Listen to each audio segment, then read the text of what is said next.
व्यास उवाच इति पृष्टस्तदा तैस्तु सूतो हर्षसमन्वितः स्मृत्वा शम्भुपदां भोजं प्रत्युवाच मुनीश्वरान्। वेदव्यास जी कहते हैं, जब नैमिषारण्य तीर्थ में समुपस्थित समस्त 88,000 ऋषि मुनियों ने सूत जी के मुख से इतनी बात सुन करके और अत्यंत प्रसन्न हो उठे। सूत जी उनके आग्रह को देखकर, ऋषियों के आग्रह को, उनके प्रश्न को सुनकर के हर्ष समन्वित हो गए।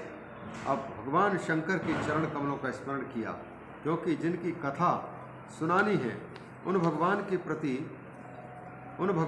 प्रति नति समर्पित करना, उनका बीच बीच में स्मरण करना आवश्यक है। इसलिए कहते हैं सूत जी महाराज, स्मृत्वा शंभुपदां भोजं प्रत्युवाच मुनीश्वरान्। भगवान शिव का स्मरण और उनके चरण कमल के पूजा सहित स्मरण करते हुए मुनीश्वरों को कहने लगे सूत जी महाराज। सूत जी क्या कहते हैं, पहले तो स्मृत्वा शंभुपदां भोजम, क्योंकि उन्होंने शंकर का स्मरण किया है, तो हम भी ओंकार का उच्चारण करते हुए भगवान शिव को स्मरण कर लेते हैं। ओम मंगलम ओंकार मंगलम, ओम मंगलम ओंकार मंगलम, सोम मंगलम साकार मंगलम, सोम मंगलम साकार मंगलम, ओम मंगलम ओंकार मंगलम, ओम मंगलम ओंकार मंगलम, सोम मंगलम साकार मंगलम, सोम मंगलम साकार मंगलम, ओम मंगलम ओंकार मंगलम, ओम मंगलम ओंकार मंगलम, सोम मंगलम साकार मंगलम, सोम मंगलम साकार मंगलम। स्मृत्वा शंभुपदां भोजं प्रत्युवाच मुनीश्वरान्। नैमिषारण्यवासी मुनियों के भगवत कथा संबंधी प्रश्नों को सुनकर के सूत जी महाराज गदगद हो उठे और प्रसन्न होकर के मुनीश्वरों को उत्तर देना शुरू किया। सूत जी कहते हैं, सम्यक पृष्टम भवद्भिश्च धन्यायूयम मुनीश्वराः। हे मुनिवरो, आप लोगों ने बहुत अच्छा प्रश्न किया है, धन्य है, तुम सबके सब परम धन्यवाद, धन्य के पात्र हो।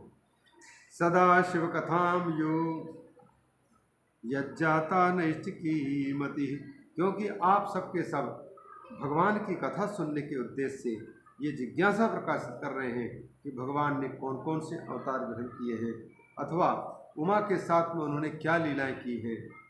इन सारे प्रश्नों को इसीलिए रख रहे हैं, क्योंकि आप धन्य भाग हैं।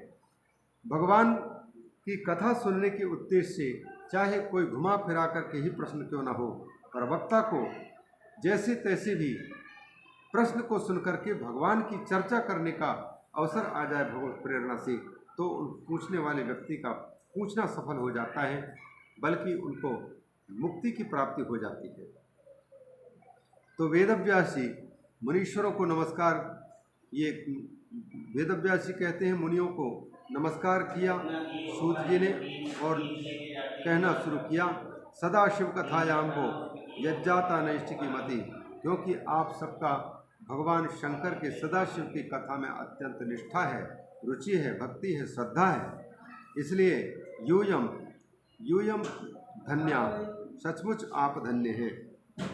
सदा शिव कथा प्रश्न पुरुषान् स्त्रीन् पुनाति वक्तारं पृच्छकं श्रोत्रीं जाह्नवी सलिलं यथा।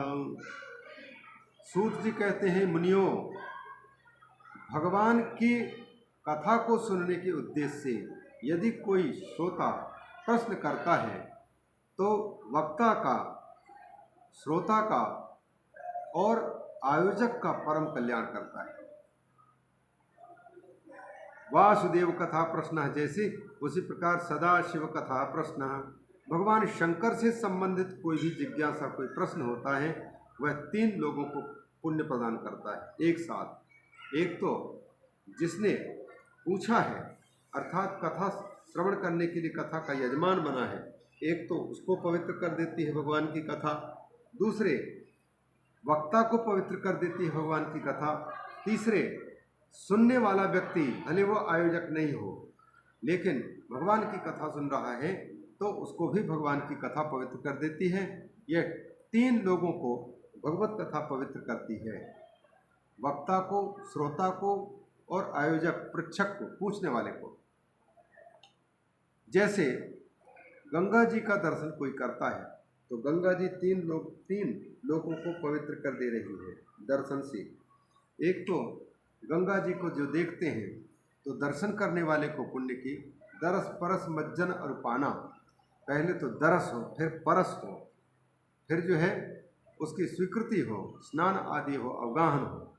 तो पहले दर्शन मात्र से जैसे गंगा जी दर्शन करने वालों को और आचमन करने मात्र से आचमन करने वालों को, डुबकी लगाने वालों को डुबकी लगाते ही पुण्य की प्राप्ति करा देती है गंगा जी, उसी प्रकार से भगवान की कथा को बाहर लाने के उद्देश्य से यदि कोई प्रश्न उपस्थित होता है तो प्रश्न उपस्थित करने वाला व्यक्ति तो पवित्र है ही, वक्ता भी पवित्र है और श्रोता भी अन्य जो उपस्थित होते हैं वो भी पवित्र हो जाते हैं। तो इस प्रकार से ये प्रशंसा करते हुए, मतलब वक्ता ऊब नहीं रहा है, इतना सब चाहे कोई सुनने वाला हो चाहे ना हो, चाहे फिर मन उबने वाला हो, अब पूरे आंखें बंद करके भगवान रोमहर्षण ऐसी कथा सुनाते हैं कि कोई दुनिया वालों को जिनको ज़रूरत होगी सुनेंगे, नहीं सुनना है तो हमारा क्या बिगड़ रहा है, हमारा तो स्वार्थ सिद्ध हो रहा है। कम से कम इसी बहाने कि लोगों को सुनाने के बहाने हम सुना रहे हैं तो भगवत चर्चा करते करते हमारी वाणी पवित्र होती है। अगर वो लोग सुनते तो उनकी वाणी पवित्र हो जाती है। इसलिए ये कहते हैं कि सदाशिव कथा प्रश्न पुरुषान् स्त्रीन् पुनाति ही वक्तारं पृच्छकं श्रोत्रेण तत्पाद सलिलं यथा आहनवी जाह्नवी सलिलं यथा। जैसे गंगा जी का जल 3 लोगों को पवित्र कर रहे हैं, उसी प्रकार से बिना पशुघ्नम, सूत जी कहते हैं शंभोर गुणानुवादात को विरज्येत पुमान द्विजाः। हे ब्राह्मणों, भगवान के गुण अनुवाद है, भगवान के गुणों की चर्चा करने में किस व्यक्ति को थकान हो सकती है, अथवा कौन व्यक्ति है जो कथा के क्षेत्र में रुचि न हो, जिसकी वक्ता होने के बाद में, तो वो ऐसी जो कथा है मनोरंजन प्रिय लगने वाले लोगों को भी, अर्थात मनोरंजन सुनना देखना चाहते हैं उन लोगों के लिए कथा वो भी दिखा देती है, और जो लोग मनोमंथन प्रधान कथा सुनना चाहते हैं उनको सुना देती है, स्वयं कथा उपस्थित हो जाती है। तो यहाँ कहना चाहते हैं कि यह जो कथा है वक्ता को, प्रश्नकर्ता को और उनके माता पिता को पवित्र कर देती है, शुद्ध करके रख देती है। सदाशिव कथा प्रश्न शंभोर गुणानुवादात को विरज्येत पुमान द्विजाः। हे विप्रो, ऐसा कौन ना समझ और मूर्ख से मूर्ख, अधम से अधम व्यक्ति कौन होगा जो भगवान के गुण कथन करने में जिसको विरक्ति हो जाए, अर्थात नहीं हमको करने की जरूरत नहीं, बल्कि वक्ता इसलिए प्रवृत्त होता है भगवान के गुणानुवाद में कि इसी बहाने हमको गुण और अवगुण किसको कहते हैं इनकी जानकारी मिल रही है, और फिर यहाँ के अतिरिक्त कहीं जाएंगे वहाँ भी यदि कोई अपराध होता है तो उस अपराध को समझ करके और उसको सुरक्षित अथवा किसी उचित वक्ता के मुख से कहलवाने की कोशिश की जा सकती है। तो यहाँ शंभु के गुणानुवाद से, अर्थात भगवान की कथा से मन किसका उगता है? सूत जी कहते हैं बिना पशुनम, जो व्यक्ति पशु नहीं बल्कि पशु का हत्यारा है, उसी व्यक्ति को भगवान की कथा आकर्षित नहीं कर सकती। बाकी जो सच्चा मनुष्य है, इंसान है, उसको ये जबरदस्त खींच लेते हैं और पवित्र करते हैं। बिना पशुघ्नम अर्थात पशु हत्यारा को छोड़ करके ऐसे संसार में कौन व्यक्ति है जो भगवान के गुणगान से अपने आप को वंचित करना चाहेगा।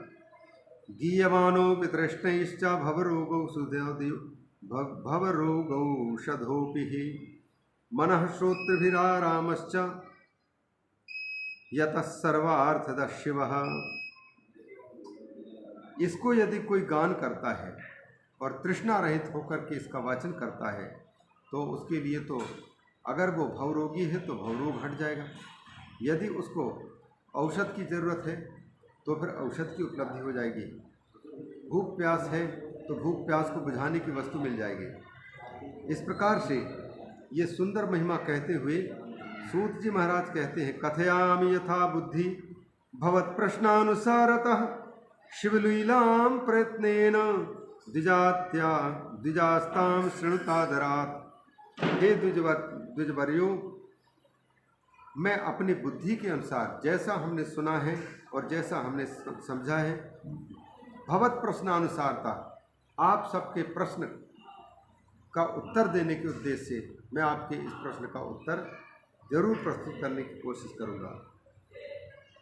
पृष्ठम पित्रे प्रेरितेन हरिणा शिवरूपिणा शिवलीलां प्रयत्नेन द्विजास्तां शृणुतादरात्। हे ऋषियों, मैं शिवजी के चरित्र, शिवजी के लीला का वर्णन करने जा रहा हूँ, आप इसको बड़े श्रद्धा आदर के साथ श्रवण करो। भवद्भिः पृच्छते यदवत् तथा नारदे तद्वत् यदवत् तत्तथा नारदेन वै पृष्ठं पित्रे प्रेरितेन हरिणा शिवरूपिणा। भवद्भिः पृच्छते यदवत् तत्तथा नारदेन वै पृष्ठं पित्रे प्रेरितेन हरिणा शिवरूपिणा। कहते हैं कि सूत जी कहते हैं, ऋषियों, आप लोग जो पूछ रहे हैं, जो प्रश्न रखे हैं कि भगवान शिव के स्वरूप क्या है और भगवान शिव भगवती शक्ति पार्वती और शक्ति सती के साथ में दोनों दंपति ने क्या क्या लीलाएं की हैं, उनको सुनाइए। और आपने पूछा है कि निर्गुण परमात्मा समस्त गुणों से रहित होते हुए भी वो सगुण साकार रूप कैसे धारण करते हैं। आपने शिव तत्व के विषय में चिंता की है और इसके साथ साथ में सृष्टि के पहले भगवान का स्वरूप क्या होता है और सृष्टि काल में भगवत स्वरूप क्या होता है और सृष्टि के अंत में, सृष्टि जब नहीं रहती उस समय भगवान का क्या स्वरूप होता है, कैसे लीला करते हैं, इस बात को आप कृपा करके बताइए। तो आप लोग जैसे प्रश्न कर रहे हैं, बस वैसा ही प्रश्न ब्रह्मा जी के सामने ब्रह्मा जी के पुत्र देवर्षि नारद ने यही प्रश्न किया है। नारद जी ने जो प्रश्न किया था वही प्रश्न आप लोग पूछ रहे हैं और ब्रह्मा जी ने नारद जी को जो उपदेश किया है उत्तर रूप में, वही उत्तर मैं आप सबके सामने प्रस्तुत कर रहा हूँ। और इस नारद और ब्रह्मा जी का यही संवाद, ये संपूर्ण 5 खंडों में विभक्त ये रुद्र संहिता है। ये संपूर्ण संवाद बिल्कुल ब्रह्मा जी और नारद जी का संवाद है। और नारद जी ने पूछा है, क्यों पूछा है उसका रहस्य पहले बताएंगे। नारद जी किस प्रकार से भटकाव देख चुके थे, इसके बाद कहीं उत्तर नहीं मिल पा रहा था, तो फिर अंततोगत्वा शिव रूपधारी भगवान विष्णु अथवा विष्णु रूपधारी भगवान शिव के द्वारा प्रेरित होकर के ब्रह्मा जी के पास में उपस्थित होकर यही जिज्ञासाएं की हैं जो आप लोग कर रहे हैं। तब उन्होंने जो उत्तर दिया है उन्हीं उत्तरों को मैं इस संहिता के माध्यम से देने का प्रयास करूंगा। ये कहते हैं, भवद्भिः पृच्छते यदवत् तत्तथा नारदेन वै पृष्ठं पित्रे प्रेरितेन हरिणा शिवरूपिणा। आप लोग जो पूछ रहे हैं वही प्रश्न नारद जी ने अपने पिता ब्रह्मा जी से की थी और नारद जी को प्रेरणा दी थी शिव रूप धारण करने वाले भगवान हरि ने। तो दोनों महानुभावों का जो संवाद है उस संवाद को सुनाऊंगा, ताकि आप सबकी जिज्ञासा प्रश्न वो उन्हीं संवादों के अंदर आ जाएगा। कहते हैं, ब्रह्मा श्रुत्वा श्रुतवचः, ब्रह्मा श्रुत्वा श्रुतवचः, शिव भक्त प्रसन्नधीः, जगौ शिव यशः प्रीत्या हर्षयन् मुनि सत्तमम्। नारद जी ने जब भगवान विष्णु की प्रेरणा से ब्रह्मलोक में जाकर के अपने पिता ब्रह्मा जी से प्रश्न किया है, जो प्रश्न उपस्थापित हैं, जब किया तो पुत्र की जिज्ञासा को सुनकर के ब्रह्मा जी बड़े प्रसन्न हो गए, और प्रसन्न होकर के उन्होंने उत्तर में शिव यशः, भगवान शिव की पावन कीर्ति, लोक पावनी कीर्ति का वर्णन किया है। और कुतूहल, ये हर्षयन मुनि सत्तमम, साथ ही साथ भगवान की कथा सुनते सुनते नारद जी अत्यंत हर्षित होते रहे हैं।